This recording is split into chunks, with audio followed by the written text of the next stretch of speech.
मैं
स्कूलों गिरने का काम हो रहा है और शिक्षा मंत्री कर रहा है कि मैं कोई घर से पैसा थोड़ी लगाऊंगा।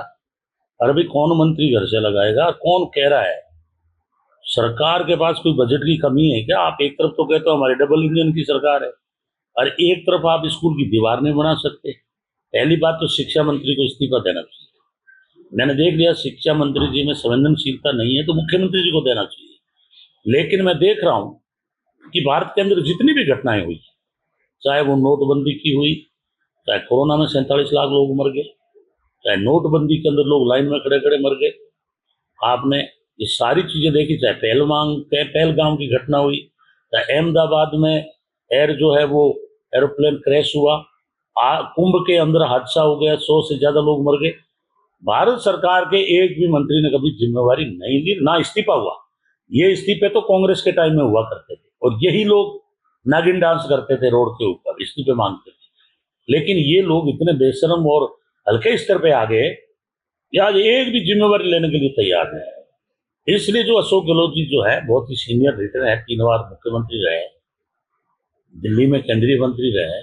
झालावाड़ स्कूल हादसे को लेकर अब सरकार चेती, लेकिन बीकानेर की अगर बात की जाए तो जो हमने रियलिटी चेक किया, आज भी स्कूलों की हालत वो की वही है। बच्चे हैं जो मौत के साए पड़ रहे हैं, सरकार दावे बड़े कर रही है। देखिए, इस सरकार का जो सरकारी स्कूल है उनकी तरफ कोई ध्यान नहीं है।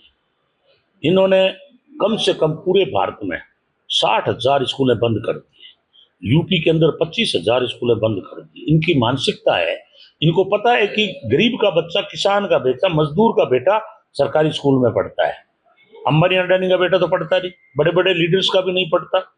इसलिए ये सरकारी स्कूल तो बंद कराना चाहते हैं। जब कोरोना में डेथ हुई 47 लाख की, उसकी भी इन्होंने परवाह नहीं की, ना कोई मुआवजा दिया।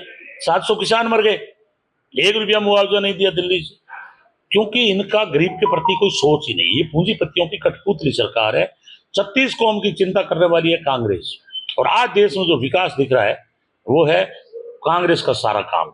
राहुल गांधी पूरे देश में लड़ रहा है, इसलिए उनके घर आए दिन ईडी और इनकम टैक्स के छापे पड़ रहे हैं।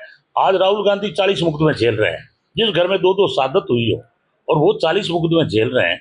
आप बताओ डेमोक्रेसी है कहाँ? इन्होंने संविधान खत्म कर दिया, प्रजातंत्र खत्म कर दिया, तो कांग्रेस ने नारा दे दिया, पहले लड़े थे गोरों से, अब लड़ेंगे इन चोरों से, क्योंकि इनका आजादी में कोई रोल नहीं है, आम आदमी के प्रति कोई संवेदनशीलता नहीं है। हिंदू मुसलमान के जगह जगह दंगे करा रहे हैं, सिख को गैर सिख से, मराठा को गैर मराठा से, जाट को गैर जाट से, दलित को सर्ण से। इनका काम है सारे सांप्रदायिकता का जहर घोल के और लोगों को कावड़ में इन धंधों में लगाए रखो और हम पूरे देश को लूटते रहें और अंबानी और अडानी के घर भरकर और ये पूंजीपतियों की सरकार स्थापित करना चाहते हैं। तो कांग्रेस ने तय कर लिया, हमारे नेता राहुल गांधी जी, अशोक गहलोत जी और चाहे डोटासरा जी, सभी ने यह तय कर लिया कि जब तक स्टेट और सेंटर हम लोग बीजेपी सरकार और आरएसएस की जो सरकार है इनको नेस्तनाबूत नहीं कर दें, प्रजातांत्रिक तरीके से इनको बाहर नहीं कर दें, हम चुप नहीं बैठेंगे। क्योंकि आप देख रहे हो ईवीएम के गड़बड़ कर रहे हैं, अभी 3 महाराष्ट्र, हरियाणा और दिल्ली तीनों जगह इन्होंने ईवीएम की गड़बड़ की, वोट को घटाने बढ़ाने का काम करते हैं ये। जहां कांग्रेस का अन्य पार्टियों का वोट है उसको ये काटते हैं और नकली तरीके से जोड़ते हैं, इसलिए चुनाव आयोग इनकी कठपुतली बन चुका है।